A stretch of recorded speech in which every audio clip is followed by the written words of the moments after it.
probably gonna piss people off today, but I'm all right with it. What we're doing is making tri-tip, and what I'm gonna do is I'm going to inject it. So I'm gonna make a garlic and herb-based injection because I'm going to, I don't know, use it for some more for some sliced meat, things like that. Now I'm just prefacing this, you know how I feel about it. I don't do a whole lot of injections. I don't do a whole lot of marinades. I've cooked hundreds of tri-tip, but I just feel like I want to try this. So we are going to make our injection. It's going to be a stewed injection, meaning I'm going to heat it, infuse all the flavor into it, strain it, and let it cool. Or flip that, I'm going to let it cool, then I'm going to strain it.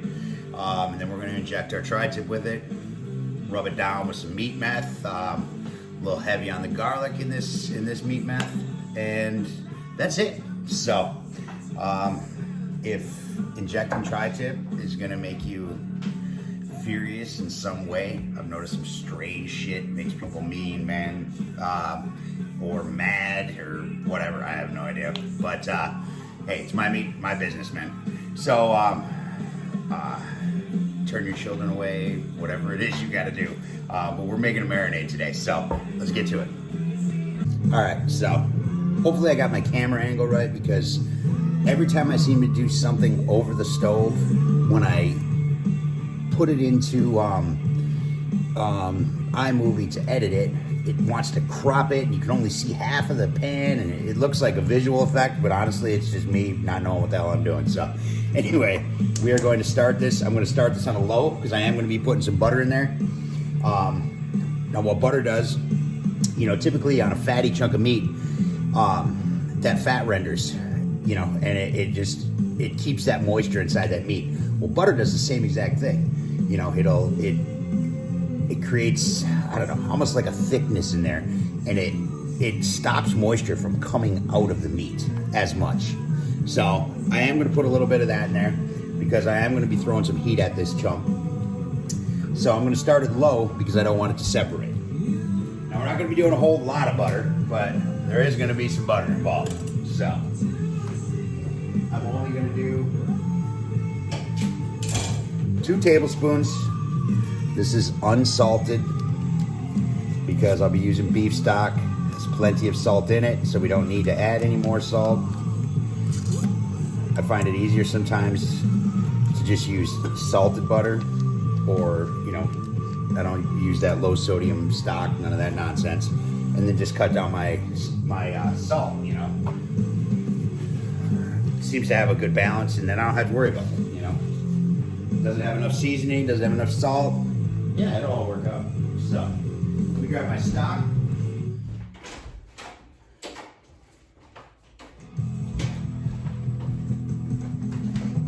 I'm going to be using about, it's about a 3-pound chunk of tri-tip. So, I'm actually probably going to use about a cup and a half. So we're going to go a cup and a half of our stock here. Now this is good for any kind of meat, you know. I mean, it's not just tri-tip that's going on. So yeah, it's good. A cup and a half.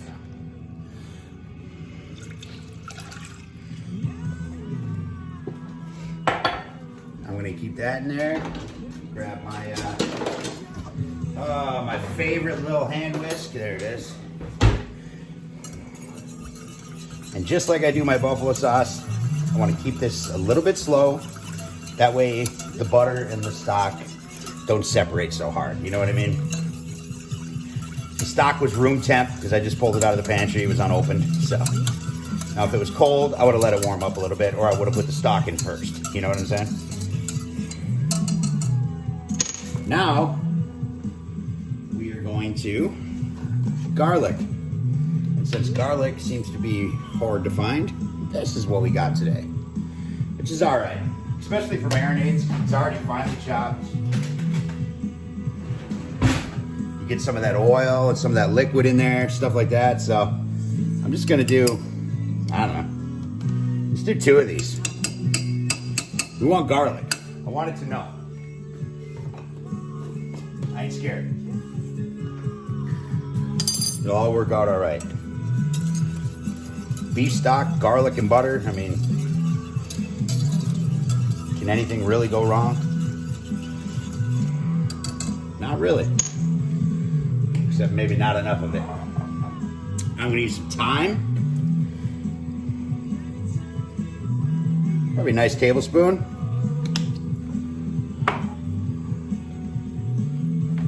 And if I can find it, trying to guess I could have prepared before I started this, huh? That would have been silly. Now we are going to add some granulated onion.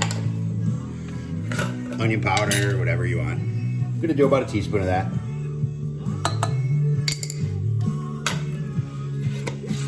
I was actually gonna add some miso paste in here, but I do not have any yet. I swore I had some in the fridge, but our fridge is, oh man, it's like the ether, man. You put something in there and the shit just disappears. You don't know where it is. It's insane right now. I seriously need a second fridge out in the garage.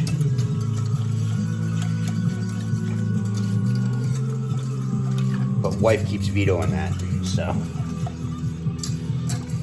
what can you do?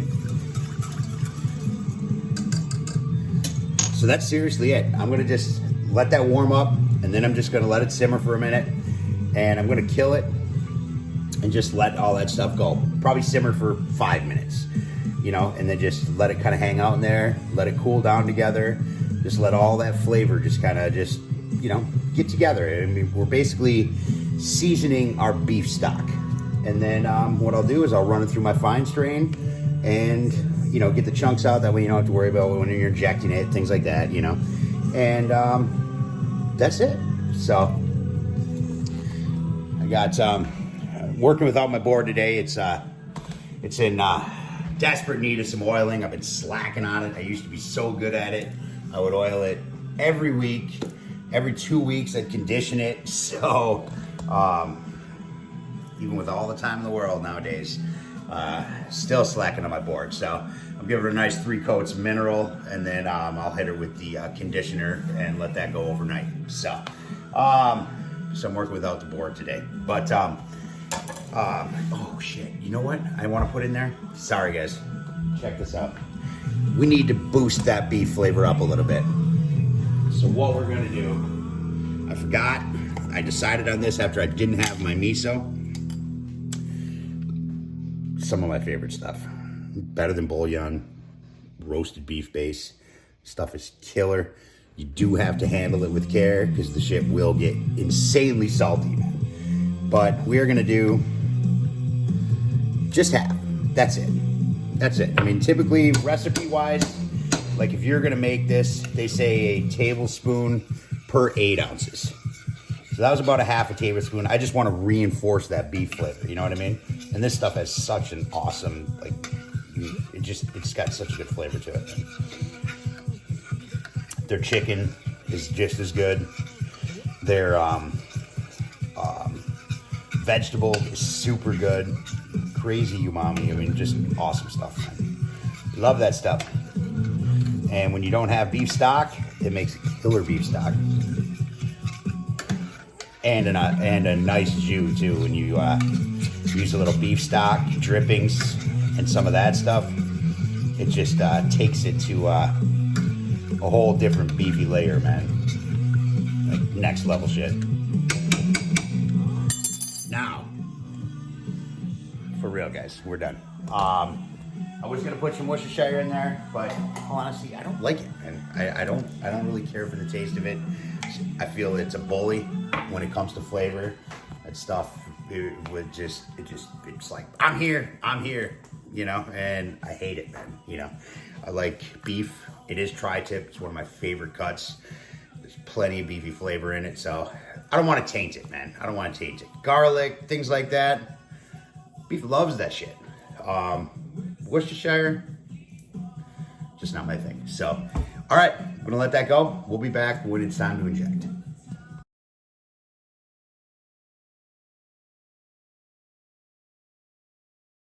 All right. So we're all trimmed up, ready to go. Let's inject some garlicky love into this thing, shall we?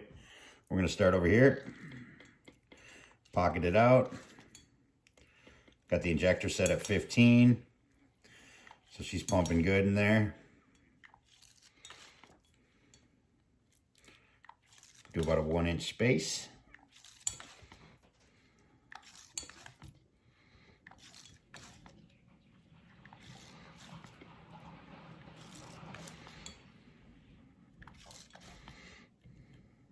Making that good enough pocket, you don't worry about that thing spitting at you, you know?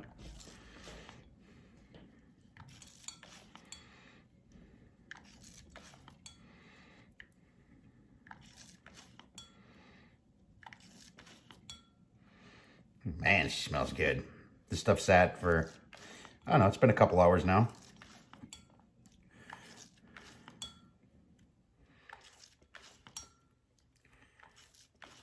So she definitely had enough time to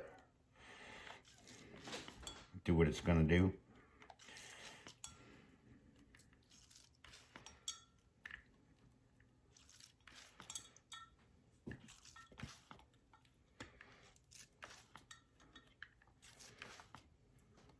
And I'm gonna go back in between the slots now.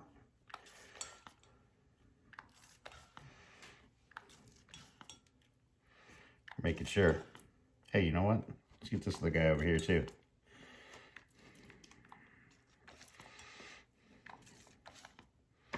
Even short fat guys need love, you know?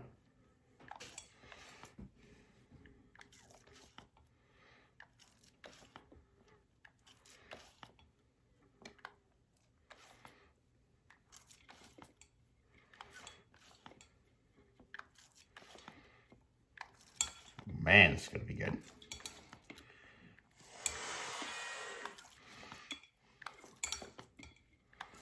Just going random now.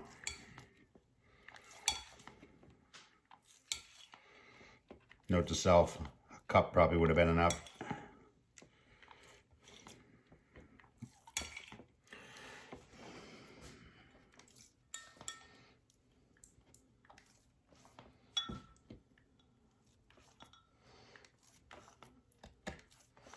Well, there's not going to be no risk of not getting everything injected, eh?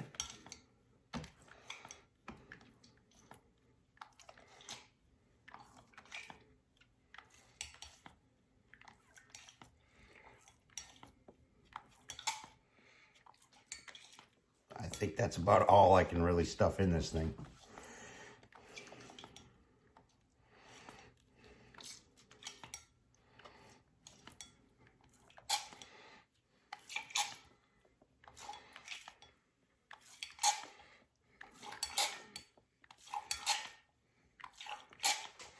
That's all we're doing. That is plenty. Now, I am just going to soak up some of this extra. So to wash away my rub, leave some on there, no big deal. Oh man, I miss my board.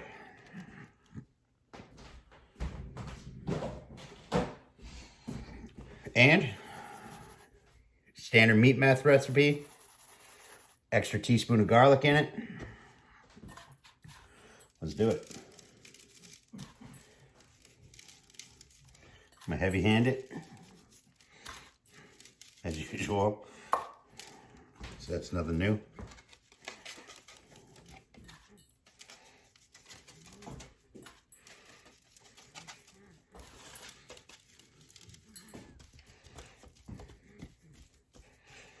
They're all in there. Next.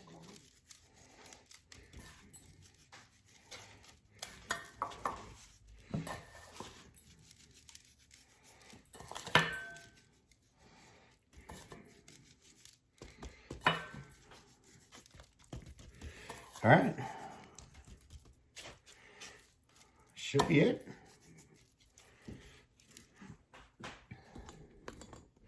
Let's go get the pit lit. All right, guys. So I had a little poll going to see what to cook the tri-tip on. So I posted a poll in the community there on YouTube, and I was actually quite surprised out of what I checked just a little while ago before I started prepping it. It was at 50 something votes, and it was neck and neck. It was 50% to 50% between the kettle and the smoke fire. Now, depending on which grill was picked, it was going to be the deciding factor on how I like to cook it. Sometimes I like to reverse sear my tri-tips. I know a lot of people do it. And sometimes I like to treat my tri-tip like I would cook picanha. And picanha, I sear it up, get a nice little crust going on it, throw her off into the indirect, let it finish that way, you know? It's just, the meat just seems to respond great to it. I've done picanha the other way. I've done picanha on rotisserie, and by far my favorite way is to sear it up. I'm pretty sure there's a few videos on it, especially back when I was using the Yoder flat top and when I had my cube out here and things like that. I just like it. So I do enjoy my tri-tip cooked that way a lot of the time. But right before I came out here, I decided I better check one more time, and the kettle took it. It was at 54% on the kettle. So I was looking forward to just kind of flipping a switch tonight because it's just been a long day, a lot going on. I got this thing all cleaned out. I'm about to get the wood off of it so I can get it in the garage. I had to make room in my shop area. It got consumed with winter shit and stuff like that. So, but hey, I gotta stay true to the poll. So we're going on the kettle tonight. So let's light a fire.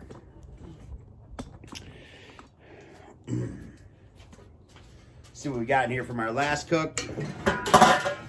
Oh man, tons of coals in there. Tons of coals. Probably enough. If I can find my gloves. Fuck it. All right, so I'm just going to take my rake here, if I can find it. My stuff is everywhere right now, guys. And I am going to push off this extra coal that I had left over from that last cook.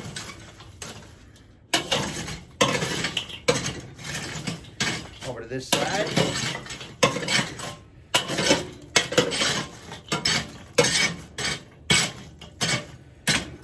Yeah, that is plenty of charcoal. Gotta love that. Give her a shakety shake. Got a whole bunch of shit on there. Oh shit. Even spinning some of that around. Alright. So there we go. Sorry. I didn't clean this last time, so I'm overcompensating now. You know what I mean?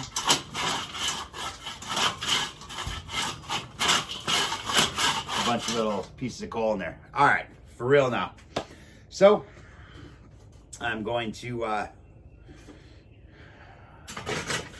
throw a chimney in there and throw some starter coal in my chimney. Go with some royal oak today.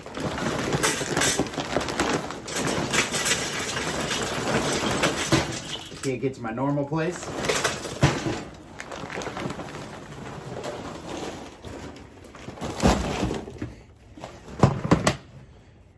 And get any of my beloved B&B. That's all right. I've said it before. That's a pretty big chunks in there. Got just under a half a chimney in there. I'm just gonna wedge these guys right on the top. I know a lot of guys say, I know, light from the bottom, light from the bottom. I get it. The only thing is, I find when you're dumping chimney out, on top of your already cold bed. When you dump it, your red hots are the first thing that hit your cold charcoal. So to me, it just makes sense. Doesn't matter if I'm right or wrong. It's just how I do it. You know what I mean? So I just find it just to make more sense to me. You know what I mean? And then that way I don't have to wait and wait for the entire chimney to get red hot. It doesn't matter. I want my grill to get hot anyway, so the things are going to be burning in there. So if I can save 10 minutes, I might as well. You know what I'm saying?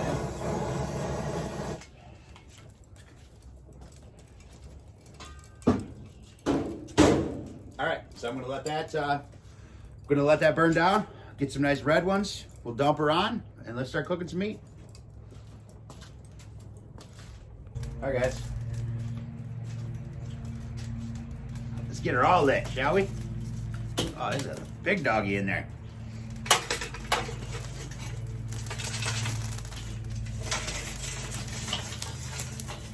I'm going to keep them riding high over here on this side. That way I have some good concentrated heat, and I will knock them down afterwards, you know what I'm saying?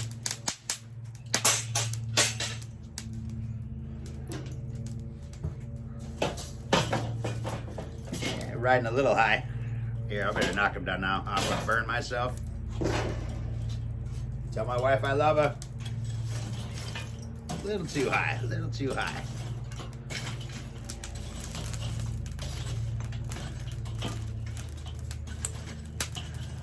There we go, that should be plenty.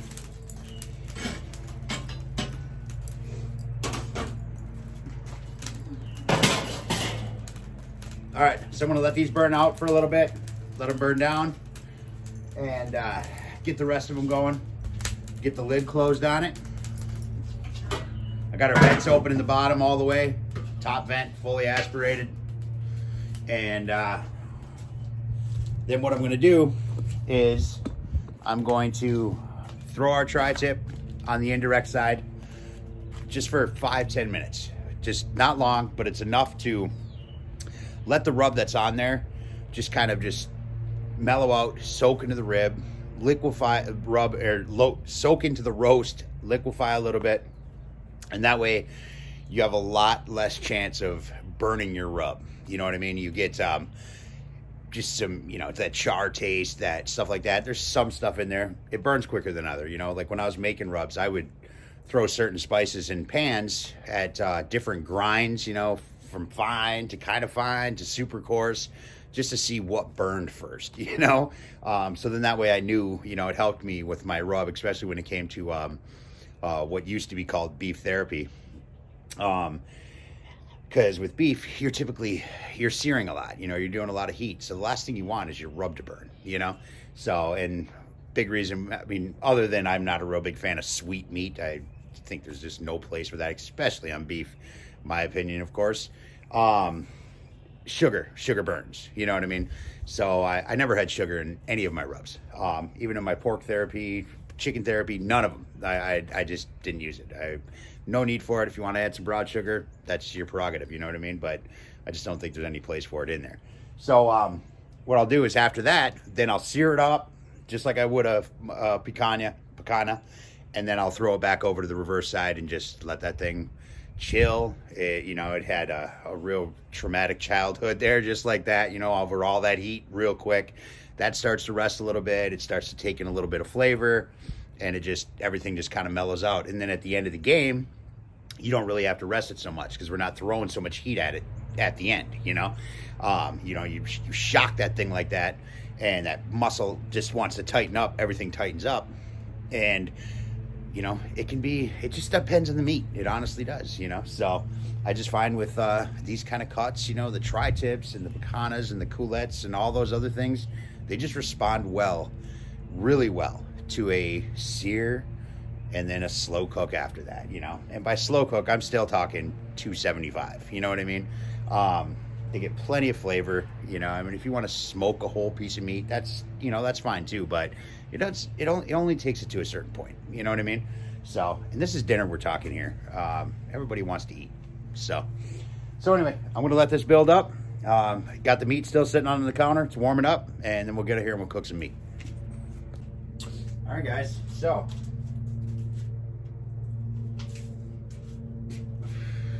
I wasn't just smoking.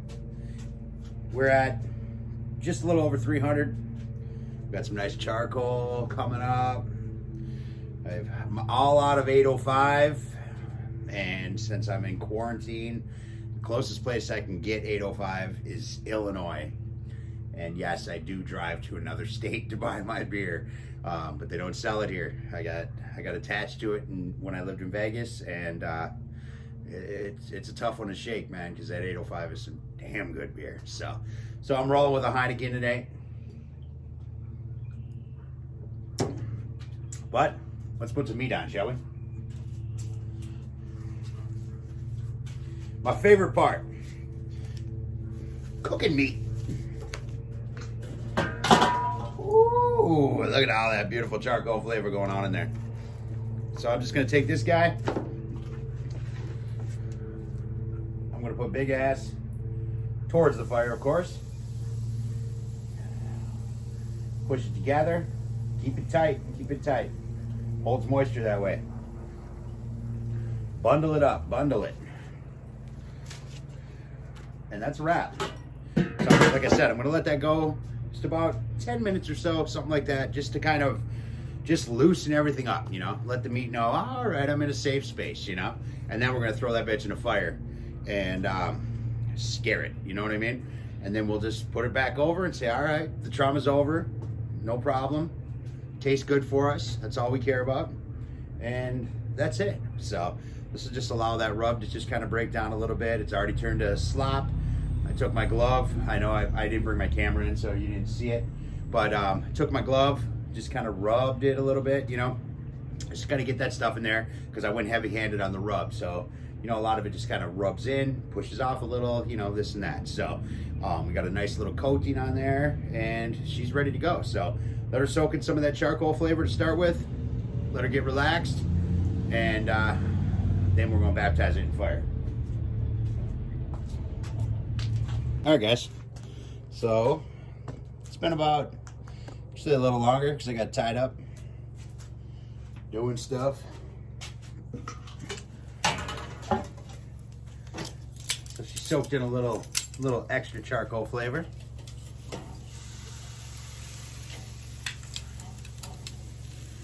She looks pretty good. She looks good. Now, let's just do her some searing on it. Let's get it over our fire. Like so.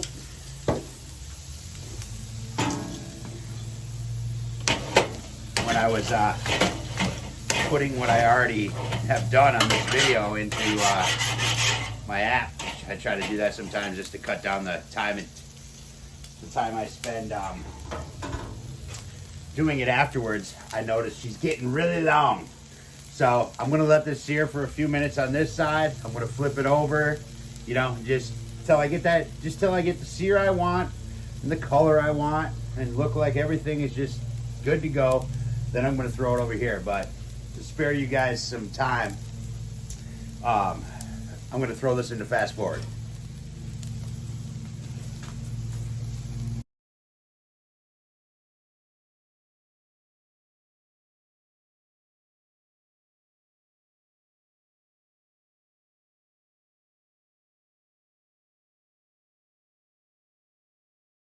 I just wanted to point out something here. You know, the fact that I have my coals nice and high over here, so I get a little flame spot. That meat is, I mean, it is as close to them coals as you can get without going straight up cowboy style on them things. You know what I'm saying? And when you lift it and bring it back down, you'll get a little flare, you know? And that way I'm cooking all that stuff in. Now it looks dry on the top right now, but after it starts relaxing and resting over here and, you know, just kind of slow cooking, all that stuff will get moist on there and you'll see. It'll have a beautiful, beautiful color, great flavor. You get that char from them fire and It's just good, man. It's just good. Cooking over flames, man. Flames are your friend. It's these high top parts that give you that taste, you know, that taste that not everybody likes. That stuff that's down there, that stuff that's right at this meat, that's the good stuff, man. Just think of like a propane torch, you know. You got that white hot inside and then that top tip, you know. That's the stuff you want to play in, man. See, all those natural juices are starting to come out now on that char. Woohoo! I flicked some rub on my foot. All right, I'm going to go back to high mode, finish this up, and we'll get her moved over. All right, so we got her all seared up. So we got a nice little char marks on there. She's got a slight bit of firmness to it. You know, it's still malleable. I can still play with it with my tongs. We got some nice char over here. We got some nice crusty ends where our rub was hanging and all that other good stuff. That's what I'm talking about. So now I'm going to put again thick thighs towards the fire. I'm going to tone this down just a little bit. And I'm going to slow roll that smoke just a little bit. We don't have anything in there. That charcoal should still put off good flavor. You know what I'm saying? So I'm just going to let that thing roll for a little bit. And since we're taking it down and we're not bringing it right off of a sear, we don't have to worry about the rest too much. So we don't have to worry about the residual cook too much. Now, like right now, it's residual cook and heat from the kettle itself. So I'll be able to take it pretty close to my finish mark, which is right around the 130. I'll probably gain maybe 5 degrees, you know, and I really think, I mean, you've seen me, I know I like my meat, you know, a little bit, you know, I mean, really close to that rare, man. I mean, sometimes a good vet can bring it back to life. But with tri-tip, I just find I like it more in that medium rare zone, you know, closer to even the medium. So I'm just gonna let that go, let it do its thing, finish up. All right, guys, check it out. Oh, man, beautiful. She is. Look at that. Man. All right, so I want to save some of this. So what I'm going to do is I'm just going to kind of kick them off of each other a little bit. You know what I mean?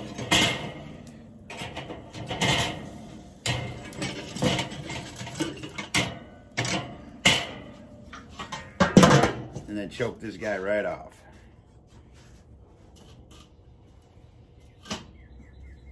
All right, let's go in, let her rest. Okay, so here we got her. Our beautiful little tri-tip. We've got some compound here, some nice resting butter, garlic, thyme, salted sweet cream. That's it. We are just gonna drop a few dabs. Just like so.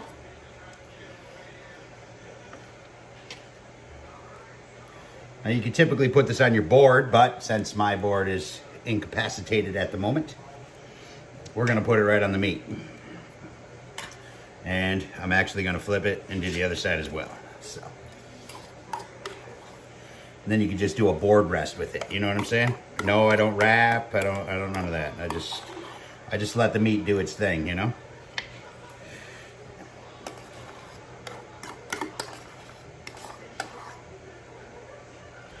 And yes, I'm using a fork. Why? I have no idea.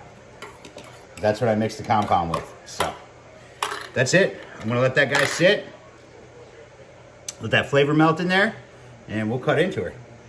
All right, so here we got her. Got my knife.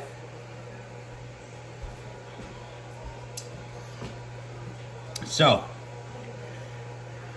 grains running this way, grains running that way. So we're just gonna take this guy like so. First of all, look at that. Come on, come on. It's beautiful. Come on.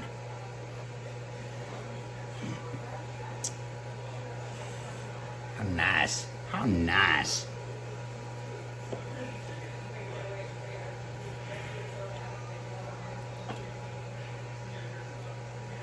Yeah, beautiful. Oh my goodness. Come to me.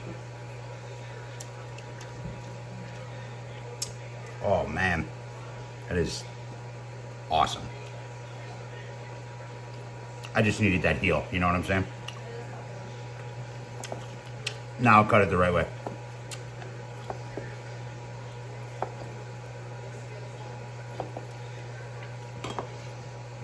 Look at that. A little moisture in there. Damn. That's all I want for Christmas right there. So, all right, guys. So anyway, for the record, I'll be cutting this one this way. You know what I'm saying? Against the grain. And this one, I'll be cutting the correct direction. But I wanted this guy right here. So, all right, guys. That's all I got. Later.